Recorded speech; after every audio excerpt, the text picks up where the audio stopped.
Halo warga YouTube sekalian, berjumpa lagi dengan saya Latifianto. Terima kasih buat kalian yang sudah subscribe channel ini. Dan bagi kalian yang belum subscribe, silahkan subscribe dulu agar bisa membantu channel ini terus berkembang. Jadi teman-teman sekalian, hari ini saya berada di sebuah kampung. Jadi saya sedang ada acara keluarga, tetapi acara ini tidak membatasi saya untuk kemudian terus menginformasikan, mengupdate, membahas, mendiskusikan informasi-informasi terbaru yang berkaitan dengan perkembangan sepak bola nasional kita, terutama Timnas Garuda, yang hari ini sedang mempersiapkan diri untuk kemudian melawan atau bertanding yang pertama dengan Tanzania, yang dengar-dengar akan dihitung sebagai FIFA Matchday, dan yang kedua itu nanti kita akan bertanding melawan Irak di lanjutan putaran yang kedua kualifikasi Piala Dunia zona Asia, dan nanti yang terakhir kita akan melawan Filipina di tanggal 11 Juni. Jadi teman-teman pastikan bahwa di tanggal-tanggal itu teman-teman punya waktu untuk, ya kalau misalnya tidak bisa hadir langsung ke lapangan, teman-teman bisa menontonnya melalui layar kaca. Jadi di sini cukup asri, jadi masih terdengar suara-suara burung. Jadi ini di sebuah kampung, di depan saya ini adalah persawahan. Jadi ya nanti dimaklumi saja kalau nanti sambil lalu saya menjelaskan ada suara-suara burung gitu yang terdengar. Oke, sebagaimana yang sering saya sampaikan, di channel ini saya biasanya berbicara atau membahas semua yang berhubungan dengan sepak bola, terutama perkembangan sepak bola nasional dan Timnas Indonesia sebagaimana yang saya bilang tadi. Pokoknya apapun yang berhubungan, yang berkaitan dengan Timnas, mulai dari pemain, kemudian kegiatan-kegiatan latihan, hingga isu-isu terbaru tentang pemain Timnas di luar negeri maupun di dalam negeri, termasuk para pemain keturunan yang ingin membela tim Garuda, akan selalu saya sajikan, akan selalu saya bahas di channel ini. Jadi buat kalian yang berkenan, monggo di subscribe channel ini. Oke teman-teman yang berbahagia, teman-teman sekalian, kemarin kita dikejutkan oleh video yang beredar di media sosial di mana Calvin Verdong itu sudah mengikuti pemusatan latihan Timnas Indonesia di Jakarta jelang pertandingan melawan Irak dan Filipina di ajang putaran yang kedua kualifikasi Piala Dunia yang akan berlangsung di GBK pada tanggal 6 Juni dan kemudian tanggal 11 Juni. Ini tentu bagi kita semua adalah kabar yang mengejutkan, yang membahagiakan sekaligus, karena proses naturalisasi Calvin Verdong ini kan belum final, belum selesai. Di mana baru pada tanggal 28 Mei kemarin DPR baru membacakan surpresnya, yaitu surat pemberian status warga negara Indonesia atau naturalisasi bagi Calvin Verdong. Menurut saya ini bukan sebuah masalah, bukan sebuah problem, dan sebaliknya ini adalah kabar yang membahagiakan, karena berarti Calvin Verdong ini begitu antusias untuk kemudian membela Timnas Garuda, Timnas Indonesia.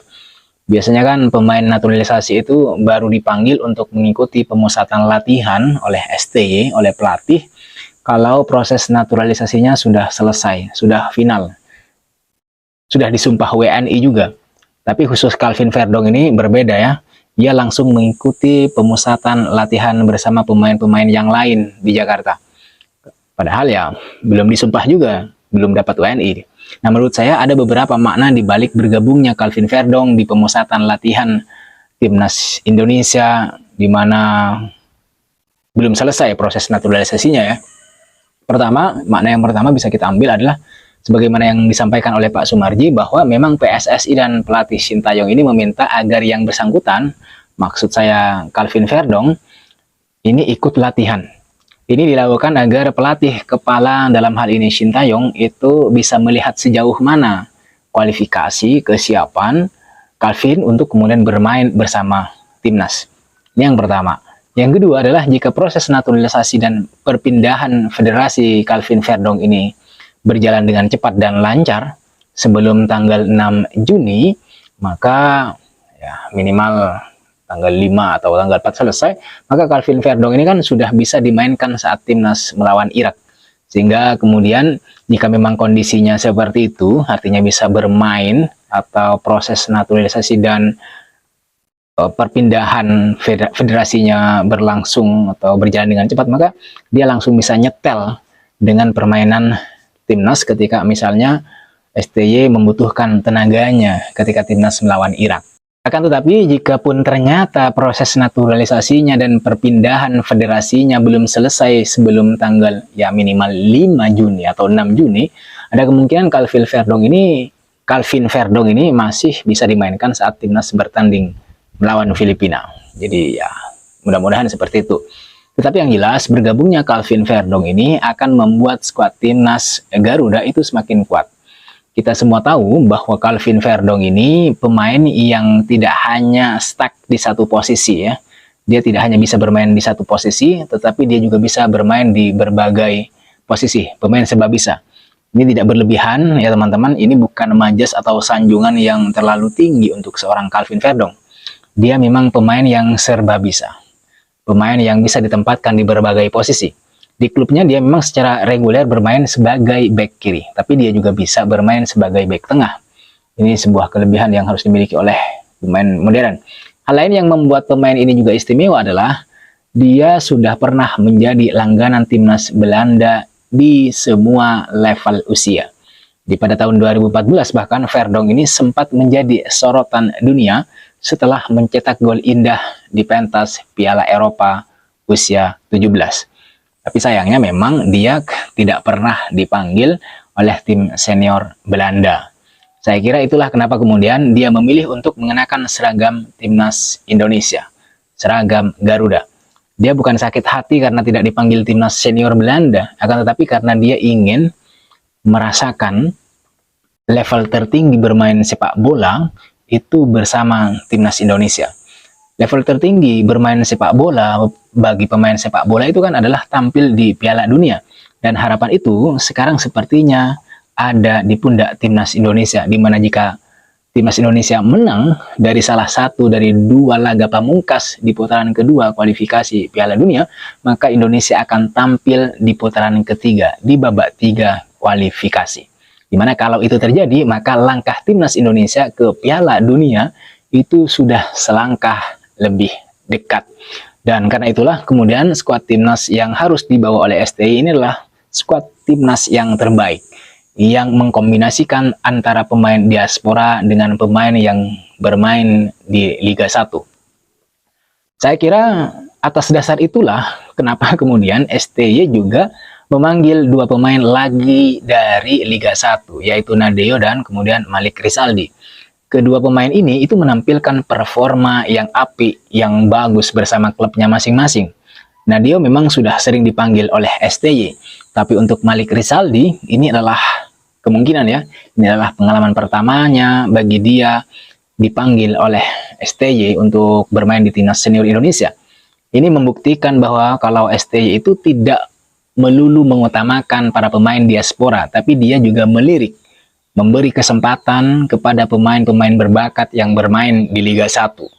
Ya, misalnya yang sudah ditunjukkan oleh STY di mana dia memanggil Malik Rizaldi. Teman-teman, penampilan Malik Rizaldi bersama Madura United ini memang sangat gacor, sangat bagus musim ini. Dia mengemas 13 gol dan kemudian 4 assist. Dan penampilan gemilangnya ini mampu membawa Madura United tampil di babak Championship Series. Dia membantu timnya mengalahkan Borneo FC di babak semifinal bahkan. Boleh dibilang bahwa Malik Rizaldi ini adalah pemain asli Indonesia yang kemudian mampu menembus dominasi para pemain langganan timnas Indonesia di era Sintayong. Jadi sudah banyak para pemain timnas yang dipanggil oleh Sintayong, tetapi kemudian akhirnya Malik Rizaldi ini mampu menembus ketatnya persaingan itu. Misalnya nanti dia akan berkompetisi dengan Ragnar, lalu kemudian Rafael Struijk di depan, juga mungkin Marcelino Ferdinand untuk merebut posisi sayap. Ini bukti bahwa jika ingin dipanggil timnas, kamu memang harus bekerja keras, kemudian harus menempa kualitas sebaik mungkin dengan cara membuktikan diri, terus membuktikan diri di atas lapangan. Bukan dengan membangun narasi-narasi sumbang, narasi-narasi negatif seperti yang sebelum-sebelumnya berkembang di tanah air.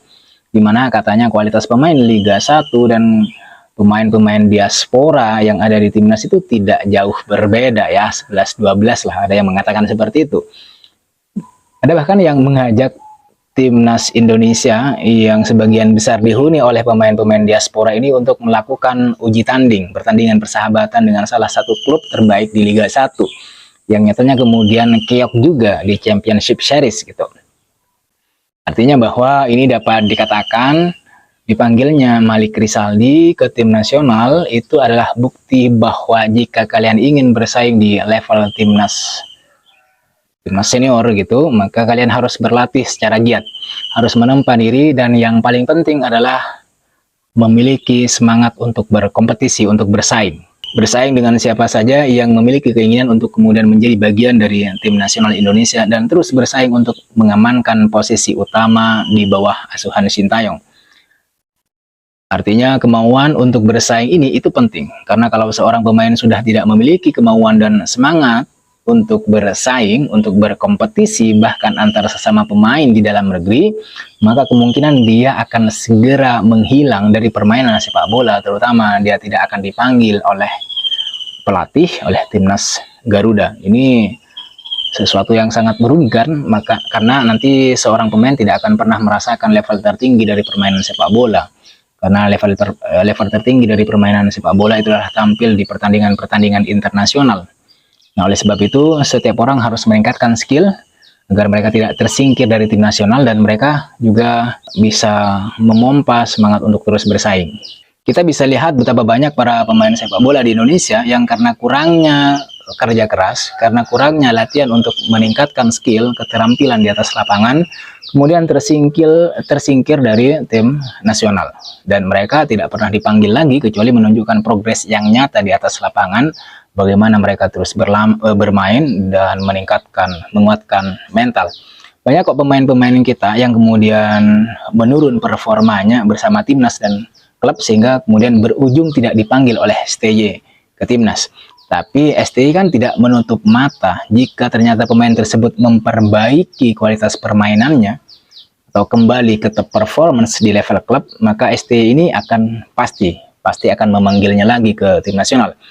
Jadi kita bisa lihat pada Nadio dan Egy Maulana Fikri misalnya, yang sempat tidak dipanggil ke timnas karena penurunan performance, tapi kemudian dipanggil lagi seiring penampilan mereka yang semakin membaik, yang kembali ke top performance di level klub. Nah, semangat ini yang menurut saya harus ditiru oleh pemain-pemain lain yang ingin menembus ketatnya persaingan timnas Garuda, tim nasional di bawah asuhan Sintayong. Jadi kira-kira itu yang mungkin bisa kita share, bahwa memang pemain keturunan seperti Calvin Verdong, lalu kemudian ada pemain berbakat yang bermain di Liga 1 yang memang dipanggil oleh STY berkat penampilannya yang gemilang. Artinya bahwa seorang pemain dipanggil ke tim nasional itu bukan karena dia titipan atau memang karena kedekatan network, tidak, tetapi karena memang dia memiliki skill, dia memiliki permainan yang cukup diminati atau cukup meningkat sehingga kemudian STY tertarik untuk kemudian memanggilnya ke tim nasional. Saya kira itu yang bisa kita diskusikan. Sekali lagi buat teman-teman yang sudah subscribe dan memberikan komentar di video-video saya sebelumnya, saya ucapkan terima kasih. Jangan lupa like, komen, dan subscribe. Sampai jumpa di video berikutnya. Salam olahraga.